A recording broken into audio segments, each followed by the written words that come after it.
CEO's psycho childhood friend tried to destroy my life because he loves me. Now she's paralyzed from her own murder attempt. I'm Serena, and I need you to understand something right now. I'm not some gold digger who went after a rich man.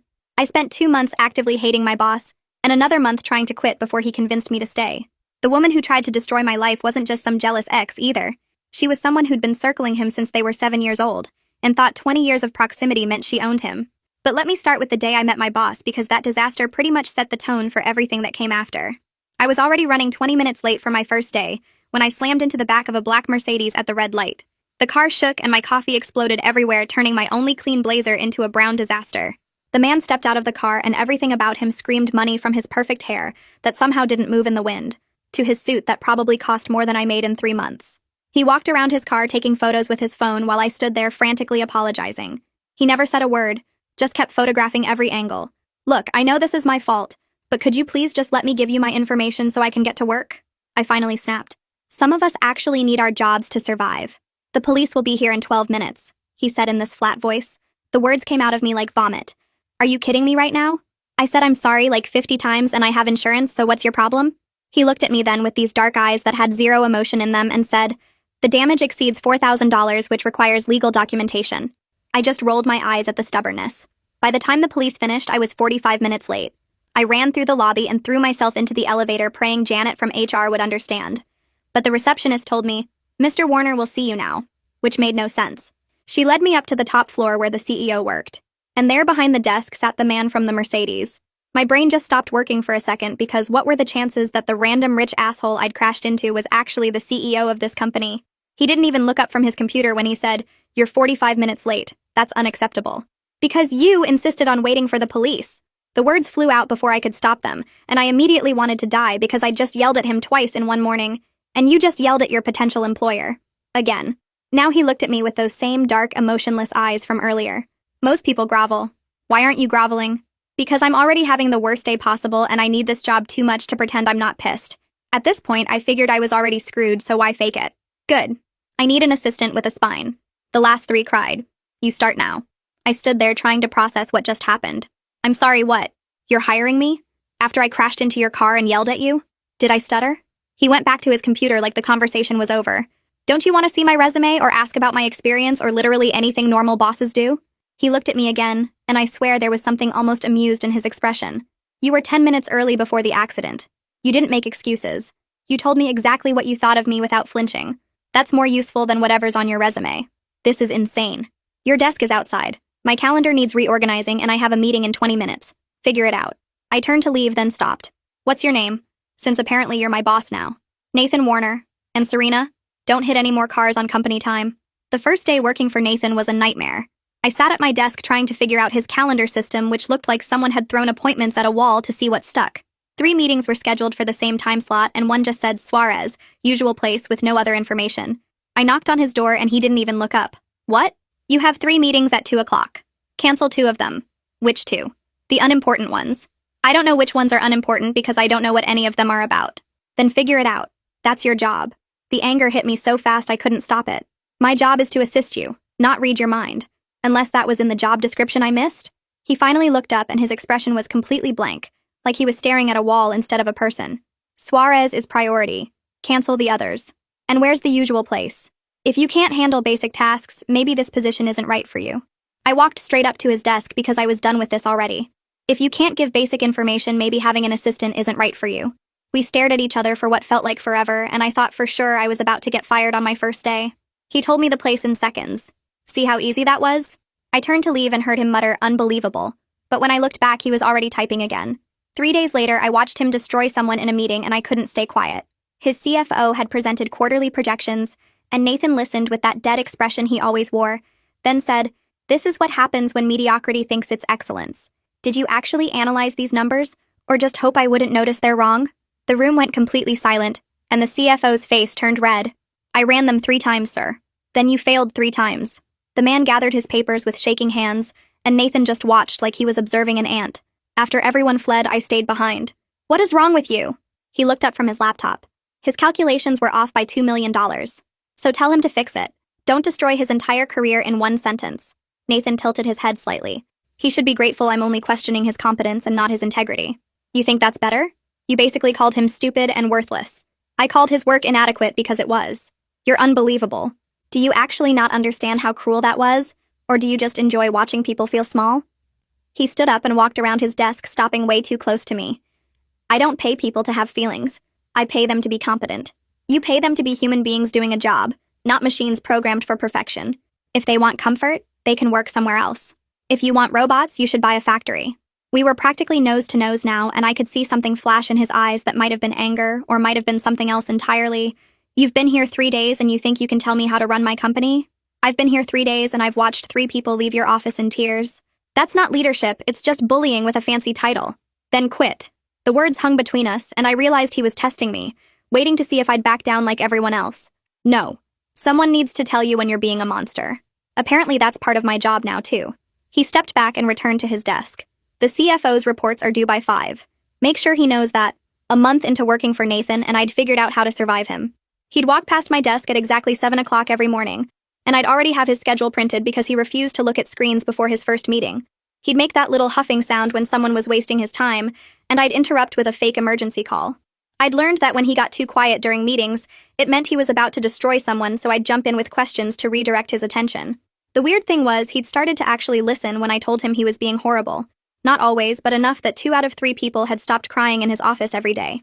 That Wednesday, I was forwarding contracts when Nathan came out of his office and stood behind my desk reading over my shoulder. He did this sometimes, like personal space wasn't a thing that existed. You changed the meeting order, he said, looking at tomorrow's schedule. Because you always get irritated after talking to Bowman and then you take it out on whoever's next. So I put the intern presentations after lunch instead. He stayed quiet for so long I thought he was mad. But then he said, "That's actually intelligent."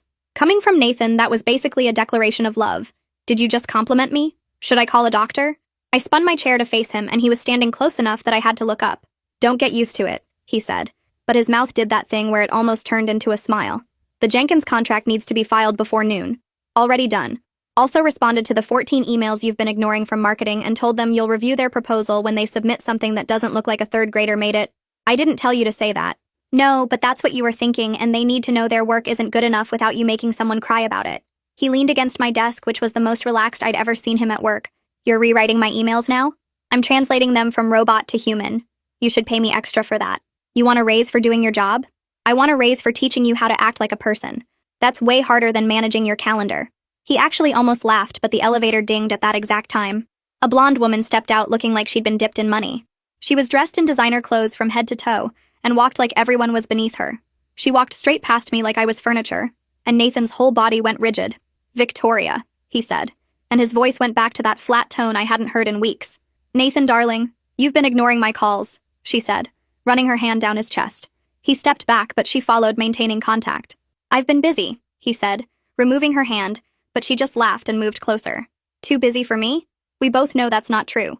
Daddy wants you at the house for dinner this weekend. He has a proposal he wants to discuss, and I have a new dress I want you to see me in." She pressed against him, and I felt something twist in my stomach that definitely wasn't jealousy, because that would be insane. Nathan looked uncomfortable in a way I'd never seen before, like he didn't know how to handle her. "I'll check my schedule," he said, trying to put space between them, but his desk was behind him. "Don't be silly. You never miss our family dinners. We've been doing them for 20 years. That's when she finally noticed me sitting at my desk and her eyes went cold. "Is this your new secretary?" She said secretary like it was a synonym for trash executive assistant, Nathan corrected, and I was shocked he bothered. "How quaint. I heard you hired the girl who crashed into your car." Daddy couldn't believe it when I told him. "We had a good laugh about your charity case." She looked at me with this smirk that made me want to throw something at her perfect face.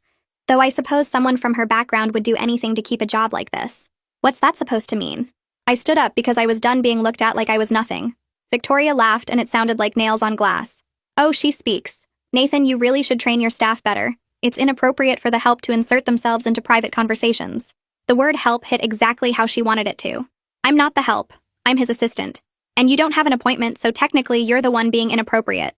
She turned to Nathan with this pouty expression that probably worked on every other man in existence. "Are you going to let her talk to me like that?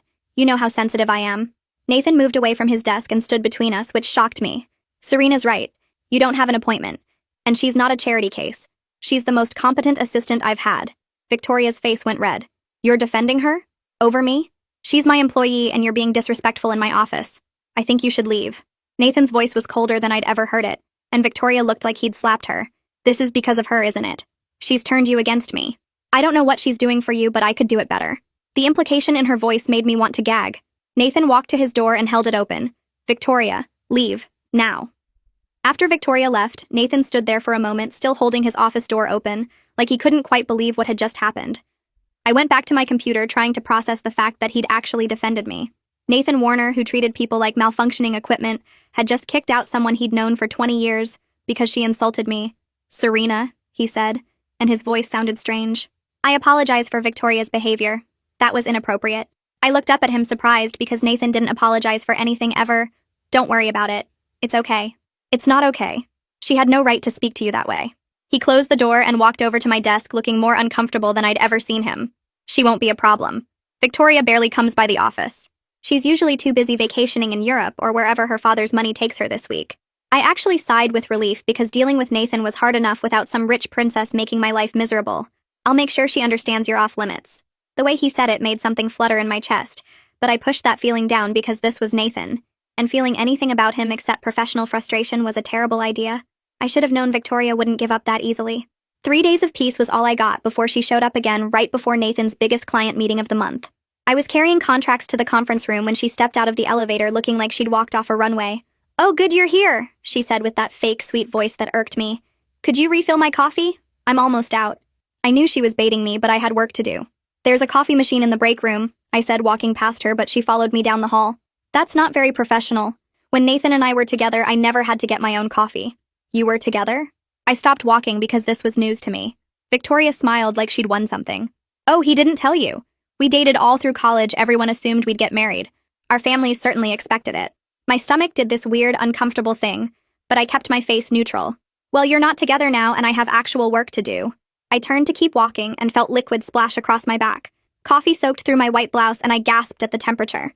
"Oh no." Victoria's voice was loud enough that several people stuck their heads out of offices. "I'm so clumsy. Though you really shouldn't stop suddenly in hallways." My shirt was completely see-through now and sticking to my skin. The conference room was going to be full of clients who'd be here any minute, and I looked like I'd been in a wet t-shirt contest. "You did that on purpose," I said, and my voice shook with anger. "Prove it," she whispered. Then louder said, "You should really go change. Oh wait, you probably don't have extra clothes here, do you? People like you usually don't think ahead." Nathan came out of his office and took in the scene. Me soaked and shaking with rage, Victoria standing there looking innocent, and half the office watching. Without saying a word, he walked back into his office and came out with his suit jacket. "Put this on," he said quietly. And when I didn't move because I was still in shock, he stepped closer and draped it over my shoulders himself. "Victoria, leave. Now." His voice was ice. "Nathan, I said it was an accident. I don't care. Get out." She looked between us and her face went hard. "This isn't over," she said to me quietly before leaving. The jacket was warm and smelled expensive and safe. Nathan's hand was still on my shoulder and I realized the entire office was staring. "I need to change," I said. "Take the rest of the day off." "But the meeting, I'll handle it. Go home, Serena." I wanted to argue, but I was embarrassed, so I just nodded. The next morning, I found my landlord, Mr. Duncan, waiting outside my apartment door. He had that look people get when they're about to deliver bad news. "Ms. Caldwell, we need to discuss your lease violations." "What violations?" "Noise complaints, unauthorized pets, running a business from your apartment. I'm starting eviction proceedings." I knew this was complete bullshit because none of my neighbors had ever complained about me, and I didn't do anything he was accusing me of.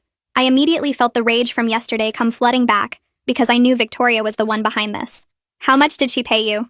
I asked bluntly. His face went red. "I don't know what you're implying, but I have legitimate complaints." "Show me them. Written complaints with signatures or this conversation is over." He fumbled with his folder and I knew I had him. "They were verbal." "So you're trying to evict me based on nothing?" "That's illegal, Mr. Duncan." I pulled out my phone and started recording. "For the record, I'm requesting written documentation of these alleged violations. If you proceed without proper documentation, I'll be contacting a lawyer and the housing authority." He stared at my phone, then practically ran down the hallway muttering about reviewing the situation. I stood there shaking because I couldn't actually afford a lawyer, but at least I'd won this round. If that wasn't enough from Victoria, she started getting my car towed, a ploy to get me fired. Each time cost me $150. I didn't have plus Uber fees that were eating through my savings. By the third time I walked into the office 40 minutes late, Nathan was standing by my desk with that expression that made people cry. I never thought he would make that face towards me. "You're late," he said flatly. My car got towed. Again. "That's not my problem. The Suarez contracts needed to be filed an hour ago. I'll do them right now." "They're already done." I had to do them myself. Your job is to handle these things so I don't have to. My hands were shaking as I sat at my desk, and when I started typing up meeting notes, I made 3 typos in the first paragraph. Nathan noticed immediately. This is unacceptable, he said, dropping the paper on my desk. Your work quality has declined significantly this week. You've been late 3 times, and now you're making mistakes a high school intern wouldn't make. The frustration and exhaustion hit me all at once. Victoria was winning. I'm trying my best here, Nathan. I'll fix it, I promise. I already have. My driver will pick you up every morning starting tomorrow. I stared at him. That's weird and inappropriate. It's practical. You being late affects my schedule. I'm not getting in a car with your driver every day. That's your only option unless you want to find another job. Your performance this week has been subpar, and I'm offering a solution. Take it or clean out your desk. The threat was real, and we both knew I couldn't afford to lose this job. The next morning, a black town car was waiting outside, and I felt ridiculous climbing in like some kind of executive. Then I saw Nathan in the back seat and nearly backed right out. What are you doing here? It's my car, he said, not looking up from his phone. You didn't say you'd be here. I'm not making 2 trips, sit down. We're going to be late. The first ride was 20 minutes of complete silence. I tried once to make conversation. Traffic's not too bad this morning, I said, and he just looked at me like I'd spoken in a foreign language before returning to his phone. I spent the rest of the ride staring out the window, feeling like an idiot. The second morning was worse because I was hyper-aware of everything. How he smelled like expensive cologne. How his knee was inches from mine. How his fingers moved across his phone screen with this practiced efficiency. I tried again with small talk. Thanks for this. The ride, I mean. He made a sound that might have been acknowledgement but didn't look up. Do you always work during your commute? Yes. That was it. 1 word. I gave up and pulled out my own phone. The third morning I came prepared. I'd made a list of work topics that actually needed discussing. We need to reschedule the Stride meeting, I said as soon as I got in. He looked up slightly surprised. Why? Because it conflicts with your Tokyo conference call, which you said was priority. He actually put his phone down. When do you suggest? Thursday at 2. Stride's assistant confirmed he's free. Fine. Make it happen. It wasn't exactly conversation, but it was progress. By the 5th ride, things were looking up. I'd update him on schedule changes, and he'd actually respond with more than 1 word. By the 2nd week, I felt brave enough to be myself again. You know, you could try saying good morning like a normal person, I said one day when I got in. Good morning, he said flatly. See, how painful was that? Excruciating. But his mouth did that tiny, almost smile thing. By the 3rd week, the rides were the best part of my day because we actually talked now. That terrified me. One morning, I was complaining about my student loans when Nathan said, "You went to a good school." Yeah, well, good schools come with good debt. 20 more years of payments unless I win the lottery. Why didn't you go to a community college first? Because I was 18 and stupid and thought I was too smart for community college. Turns out I was just too arrogant. He was quiet for a moment, then said, I was 22 when I started my first company. Lost everything in 6 months. I turned to look at him because Nathan never talked about failure. What happened? I thought being smart was enough. Turns out knowing how to code doesn't mean knowing how to run a business. I didn't sleep for 3 days trying to save it. His voice was flat, but his knuckles were white where he gripped his phone.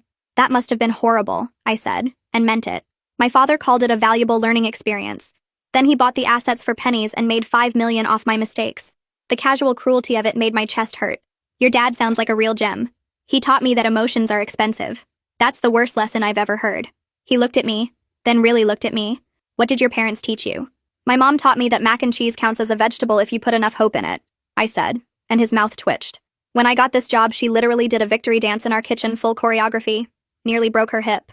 He actually almost laughed. Your mother sounds interesting. She'd probably adopt you.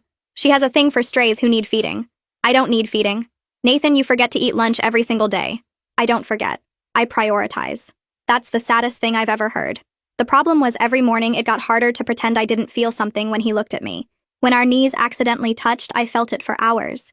When he handed me coffee, he'd started buying for me without asking. I wanted to read meaning into it. Victoria was trying to destroy my life. And here I was falling for someone who would never see me as more than an employee who happened to be good at calling him out on his bullshit. The dread that came with that realization was almost worse than everything Victoria had done, because at least with her I could fight back. With these feelings, I was completely helpless. That helpless feeling followed me home that day. I climbed the stairs to my apartment, still replaying the morning's car ride and Nathan's almost smile. Then I reached my floor and stopped. My apartment door was slightly open. I pushed it wider with my foot and my entire body went cold. Everything was destroyed. My couch was flipped and slashed open with stuffing everywhere. Red spray paint covered the walls with horror and know your place and he's mine in huge dripping letters. My clothes were cut into pieces and thrown around like confetti. Every dish I owned was smashed in the kitchen. The photo of my mom and me at my graduation was in pieces with what looked like heel marks through the glass. My hands shook as I pulled out my phone and without thinking I called Nathan. Not the police. Not my super. Nathan. He answered on the first ring. Serena? Did you leave something in the car? Someone broke into my apartment, I said, and my voice sounded weird and distant. Get out. Right now. Go to the hallway. I heard keys jingling on his end. I'm coming. Don't go back inside. He was there in 15 minutes. He took one look at my face and then walked past me into the apartment. His expression went from controlled to murderous as he saw the damage. Pack a bag, he said. What? You're not staying here. Pack what you need. Nathan, I can't just... Yes, you can. Pack a bag or I'll pack it for you. The way he said it meant there was no argument, so I grabbed clothes that weren't destroyed and threw them in my gym bag. Where are we going? I asked in his car. My place. That's inappropriate. I'll get a hotel. With what money? He was right, and I hated it. This is Victoria, isn't it? I said, and it wasn't really a question. Yes. His hands were white on the steering wheel. We need to call the police. Tomorrow. Tonight you need somewhere safe to sleep. His apartment was all black and chrome and windows overlooking the city. Beautiful and cold like him. Or like I used to think he was. Guest room is down the hall, he said, putting my bag down. There are towels in the bathroom. Use whatever you need. He turned to go to what I assumed was his room, and I grabbed his arm without thinking. Thank you, I said, and he looked down at where I was touching him like he couldn't quite process it. She won't touch you here, he said quietly, then walked away. I couldn't sleep. Every time I closed my eyes, I saw those words on my walls and imagined Victoria in my space touching my things. Around 3 in the morning, I gave up and went out to find water. Light was coming from down another hallway, and I found Nathan in a home office typing on his laptop. He looked completely different in sweats and a t-shirt with his hair all messy human. Vulnerable even. Can't sleep either? He asked without looking up. Every time I close my eyes, I see my apartment. I sat in the chair across from his desk. I'm sorry, he said, and he looked it. This is my fault. I should have handled Victoria years ago. Why didn't you? He was quiet for so long I thought he wouldn't answer. Her father owns 30% of my company. She knows things about my early deals that weren't entirely legal. Nothing major but enough to cause problems. I thought if I just ignored her, she'd get bored. Instead, she escalated to breaking and entering and destruction of property, I said, and he actually flinched. I'll pay for everything to be replaced. I don't want your money, Nathan. I want her to stop. She will. I'll make sure of it. The way he said it was different from his usual cold certainty. This was personal. Why do you care so much? I asked before I could stop myself. He looked at me for a long time, then said, I'm just worried about you. We talked until the sun came up. He told me about growing up with Victoria, always there, always pushing boundaries. I told him about feeling like I was drowning, trying to keep up with everything. At some point, I made coffee and we moved to his living room, sitting on opposite ends of his probably $10,000 couch. You look different like this, I said as morning light filled the room. Like what? Human. He almost smiled. You should get some sleep, he said, but neither of us moved. I must have dozed off eventually because I woke up to voices. Nathan's shirt was soft and smelled like him, and I was confused until I remembered I'd changed into it without thinking. I almost moved to sniff it, but then I saw Victoria standing in the living room with a key in her hand, staring at me like she wanted to commit murder. What is she doing here? In your shirt?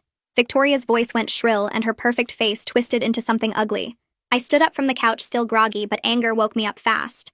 You destroyed my apartment, I said, and my voice was steadier than I expected.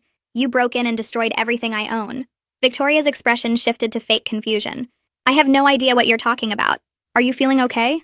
Maybe the stress of trying to keep up with Nathan's world is getting to you. Cut the act, Victoria.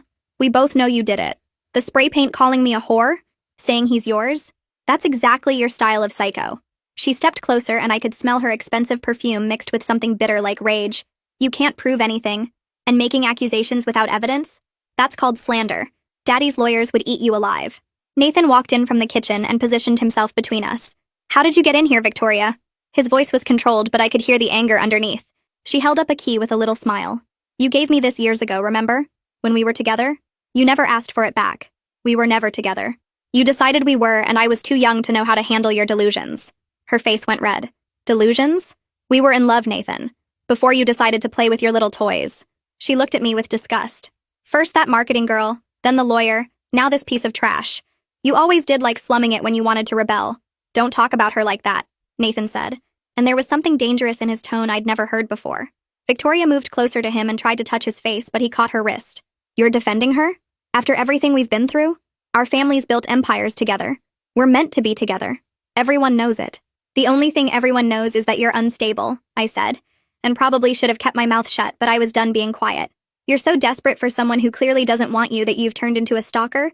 It's pathetic. Victoria yanked her hand away from Nathan and spun to face me. You think you've won something here? You think wearing his shirt and sleeping in his apartment makes you special? I've known him since he was 7. I know every secret, every mistake, every dirty deal his company made to get where it is. Are you threatening me? Nathan asked, and his voice was deadly quiet. Victoria smiled, but it didn't reach her eyes. I'm reminding you that some relationships can't be broken. Your little assistant will figure out soon enough what you really are: cold, empty, incapable of real emotion. Or maybe I'll just make her life so miserable she runs away screaming. The words settled into my chest like ice water.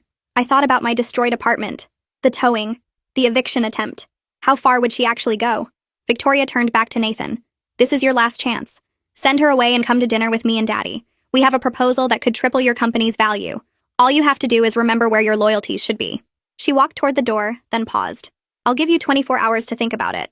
After that, the offer expires and things get much worse for your little charity case. The door closed behind her with a soft click that somehow felt more threatening than a slam. Nathan stood there staring at the door with his hands clenched into fists. I could see him processing what to do next, but I was exhausted all over again. I need more sleep, I said, and walked to the guest room before he could respond. But I didn't sleep.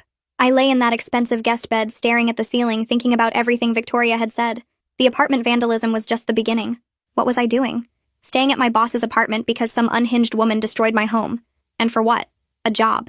A job I could get anywhere else. A job that wasn't worth looking over my shoulder every day wondering what Victoria would do next. She had her father's money and lawyers and apparently Nathan's secrets. I had student loans and a destroyed apartment, and a boss who I was developing feelings for, which made everything 10 times more complicated. After multiple hours passed, I'd made my decision.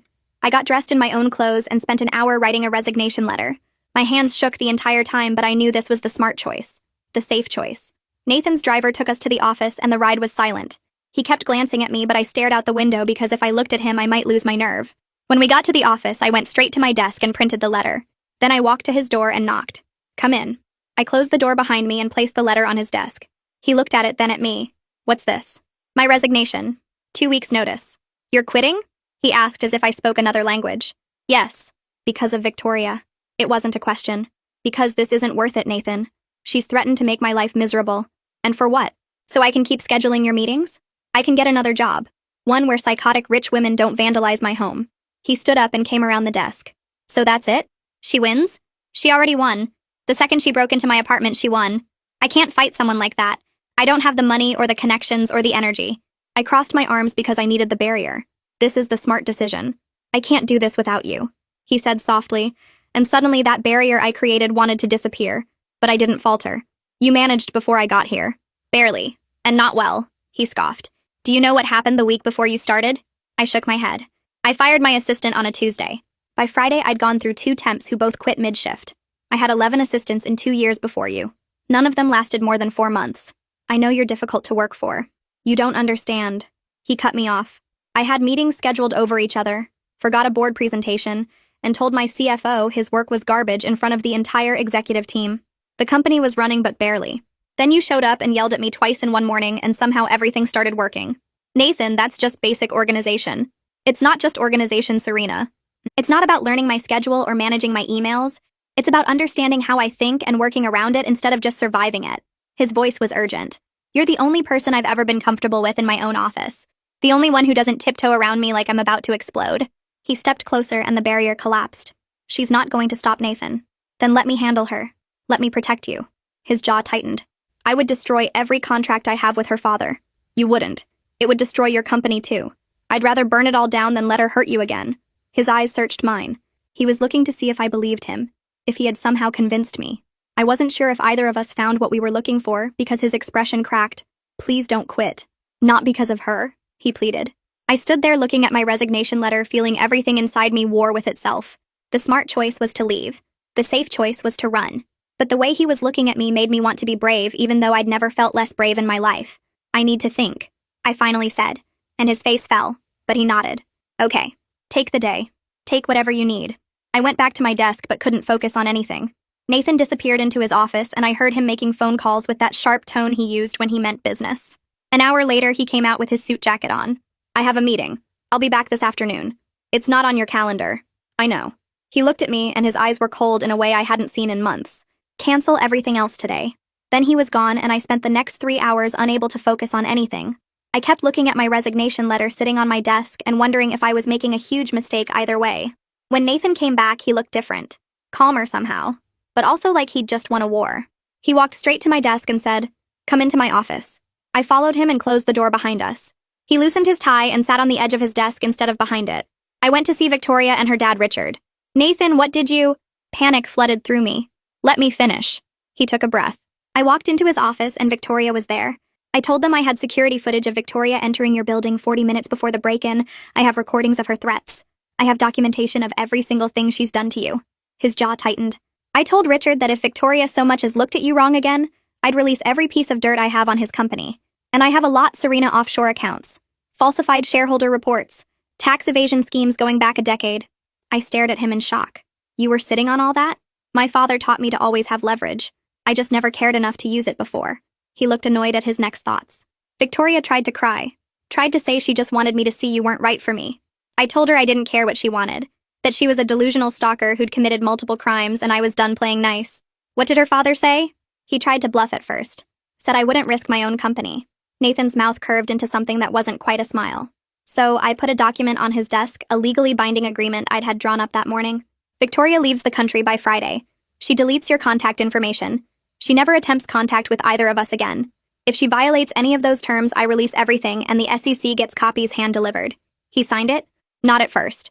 So I told him I'd also been documenting every board meeting where he pushed illegal practices, that I had emails proving he knew exactly what his company was doing.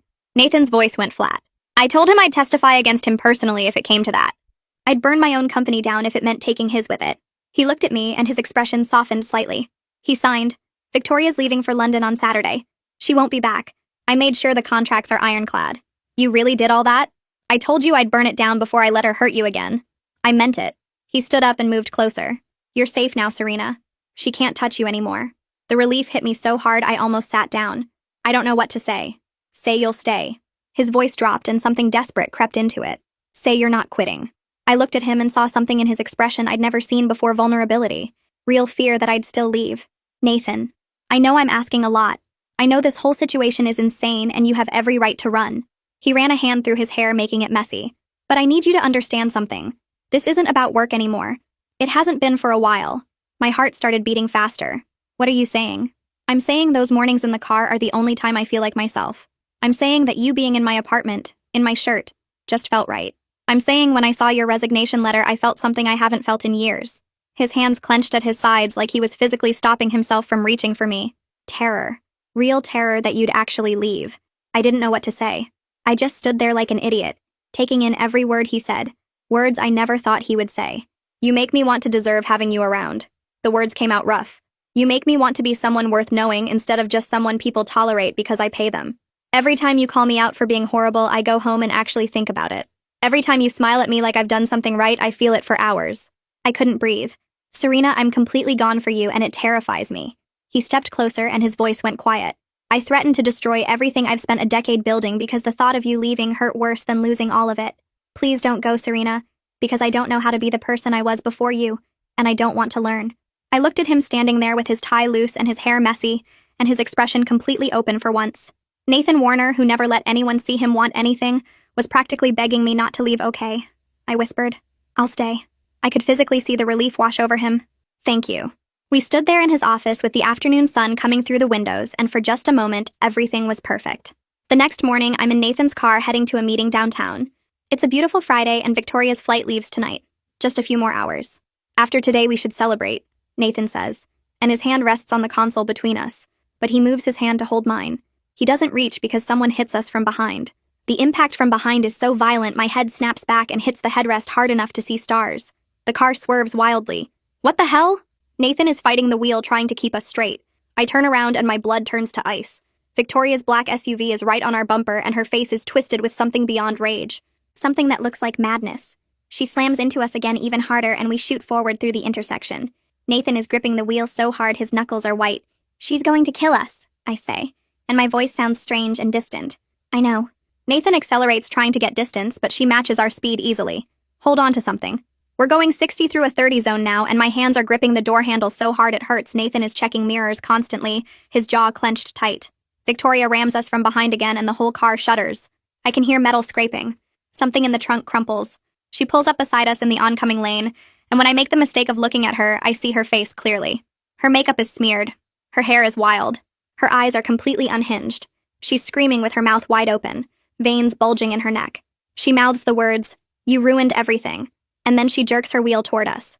The impact sends us swerving and Nathan barely corrects in time. She hits us again, and again, each collision worse than the last. The bridge is ahead. Nathan's voice is strained. If we can just make it across, there's a police station on the other side. But something in my gut tells me the bridge is wrong, that we're running into a trap. But Victoria is right behind us, and there's nowhere else to go, and we're moving too fast to change direction now. We hit the bridge entrance going 90 miles an hour. The lanes narrow immediately. Concrete barriers rise up on both sides. No exits. No escape routes. Just 4 lanes stretching across the river with nowhere to go but forward. She accelerates and pulls up beside us again, matching our speed perfectly. When she looks at me again, she smiles, like she's genuinely having fun. It's the most terrifying thing I've ever seen. Then she slams into us with massive force. Our car hits the left barrier and sparks fly everywhere like fireworks. She's trying to push us over the edge. Nathan's voice is tight with real fear now, and that scares me more than anything because Nathan is never afraid. We're going over 100 miles an hour now, and I can see the city skyline spread out beyond the bridge. We're so impossibly high up, at least 15 stories above the river. If we go over the edge at this height, the fall alone would kill us before we even hit the water. "Nathan, I'm scared," I say, and tears are streaming down my face. "I don't want to die like this." "You're not going to die." He's fighting the wheel with everything he has, but I can see him losing control. "I won't let you." Victoria hits us again, and something in our car breaks with a sound like a gunshot. The steering wheel jerks hard to the left, and Nathan is fighting it with both hands, but it's not responding anymore. I can't control it. He's pulling the wheel with everything he has, but we're veering straight toward the barrier. "Serena, I can't." We slam into the barrier going over 100 miles an hour. The world becomes violence and noise and chaos. The barrier crumples under the force of the impact we're spinning, and I'm screaming Nathan's name over and over, but I can't even hear my own voice. The car crashes through the barrier completely, and suddenly we're airborne. Time does this horrible thing where it stretches out so I can see everything. The sky spinning. The water far below getting closer. The bridge getting smaller behind us. Nathan's hand reaching for mine across the console, and our fingers just barely touching before we hit. Then we hit the edge, and the car dangles over the bridge. My door flies open from the impact, swinging wide over the emptiness below. I realize with horror that my seatbelt isn't fastened right. It twisted during the crash, and it's barely holding me at all. And suddenly I'm sliding sideways toward the open door, toward the drop. "Serena!" Nathan's voice is raw with terror. His hand shoots out and catches my wrist just as I slide completely out of the car. I'm hanging in the air with nothing below me but empty space. The wind is whipping around me, and when I look down, I can see the entire city spread out impossibly far below. The river looks like it's a mile away. "Nathan!" I'm screaming his name, and I can't stop. Can't control the sound coming out of me. "I've got you!" He's leaning out of the car, half his body hanging out too, holding my wrist with both hands. "Don't look down!" But I can't help it. I look down and see exactly how far the fall is. See how the wind is moving my hair. See how my feet are dangling in nothing but air. 150 feet straight down to water that would feel exactly like concrete at this height. The car groans and shifts an inch toward the edge. My entire life flashes before my eyes in the space of seconds. My mom doing a victory dance in our tiny kitchen when I got this job, nearly knocking over a chair in her excitement. The day I crashed into Nathan's car and thought my life was over before it started our first morning ride together, when he actually smiled at something I said, and I realized he was human. The way he defended me against Victoria in his office last night, talking until sunrise in his apartment, seeing him vulnerable for the first time. Every single moment that led to this one, all of it racing through my mind in vivid detail. I'm going to die, and I never told him how I feel. I never said the words that matter most. "I love you." The words tear out of me with everything I have. "Nathan, I love you." Something changes in his face. The fear transforms into something else entirely. Pure, fierce determination. "No." His voice turns to steel. "You don't get to tell me that and then die. You don't get to do that to me." He starts pulling with everything he has, and I can see every muscle in his arms straining with the effort he's lifting me inch by impossible inch. The car groans again and shifts backward. It's sliding slowly off the edge. The car's moving. I can feel gravity starting to win. "Nathan, let me go, or we both die." "Never." He's pulled me up enough that I can grab the door frame with my free hand. "Climb. You have to help me." I'm trying, but my hands are shaking so badly I can barely grip anything. My fingers keep slipping on the smooth metal. The car shifts again and slides another foot backward toward the drop. "I can't!" I'm sobbing so hard I can't see through my tears. "I'm too heavy, the car's going to fall." Then it falls with both of us inside because I'm not letting go. He pulls harder and I manage to get my other hand on the door frame. "That's it. Keep going. Keep climbing." I'm pulling myself up and he's lifting me at the same time, and the car is groaning underneath us, the metal screaming in protest. Then I hear footsteps running on the bridge above us. Nathan, let her drop. Victoria's voice comes from somewhere above, shrill and desperate. The car's going over anyway. Save yourself and come with me. Get away from us. Nathan is still pulling me up, never stopping. I get my elbows onto the doorframe. Just a little more and I'll be back inside the car. Nathan shifts his grip and grabs both my arms, pulling with everything he has left. You can't have him! Victoria appears at Nathan's door on the bridge side. If I can't have him, then no one can. Nathan makes a desperate animal sound, and with one final massive pull, he drags me through the door and into the car and onto the bridge. I collapse on top of him just as the car slides completely off the bridge. This is your fault! She's hysterical, her voice cracking. You chose her. You chose wrong, and now look what happened. She backs away from the edge and disappears from view. For a second, I think she's leaving, that she's finally giving up. Then I hear an engine revving, getting louder. She's going to run us over, Nathan says, and his voice is completely hollow with the realization Victoria's SUV appears at the broken barrier above us. She's going to run us over and take us all out together. But the SUV passes over us by inches, so close I can feel the wind from it. Victoria miscalculated the angle. I watch her face through the windshield as she realizes her mistake. Watch her eyes go wide. Watch her mouth open to scream as she falls past us into the void below. She crashes into a concrete pillar sticking out from the bridge 50 feet below us. The impact sound is horrible, metal crunching and glass shattering. The SUV wraps around the pillar and hangs there. I can see her slumped forward in the driver's seat, not moving. Don't look, Nathan says, and he pulls my face into his chest, his hand cradling the back of my head. Sirens are screaming. People are shouting. I can hear a fire truck pulling up, its brakes squealing. You're safe now, Nathan whispers into my hair. You're safe. He says it like he's thanking every god. You wouldn't let go. I'm shaking so violently I can barely get the words out. You told me you loved me. His voice breaks completely. How could I let go after that? I meant it. I look up at him and his face is streaked with tears. I love you, Nathan. I love you too. He kisses my forehead, my cheeks, the bridge of my nose. I love you so much. The paramedics swarm around us immediately. Someone is wrapping us in blankets. We need a spinal board down here now. A paramedic's voice echoes up. Female victim, major trauma. Victoria's screaming starts then. Not the angry screaming from before, but something worse. Something that sounds like her entire world is ending. I can't move my legs. Her voice carries up to us, raw with terror. Why can't I move my legs? Fix it. Somebody fix it. One of the paramedics near us kneels down beside me. The woman who went over, was she the one chasing you? I nod because I can't speak. She's lucky to be alive at all, she says quietly. But the damage to her spine. 3 months later, Victoria was transferred to a rehabilitation facility in London. Her father quietly relocating her as far from us as possible. Nathan and I officially started dating. I'm still Nathan's assistant, and the office has never run better. Somehow he's become the kind of boss people actually want to work for. The CFO hasn't cried in months. You're taking credit for that, Nathan says one morning after his CFO thanks him for constructive feedback. I absolutely am, I reply, stealing his coffee. I've earned it. He pulls me close right there at my desk, not caring who sees. You've earned everything. We survived Victoria's madness, and somehow on the other side of all that destruction, we found exactly what we were looking for each other.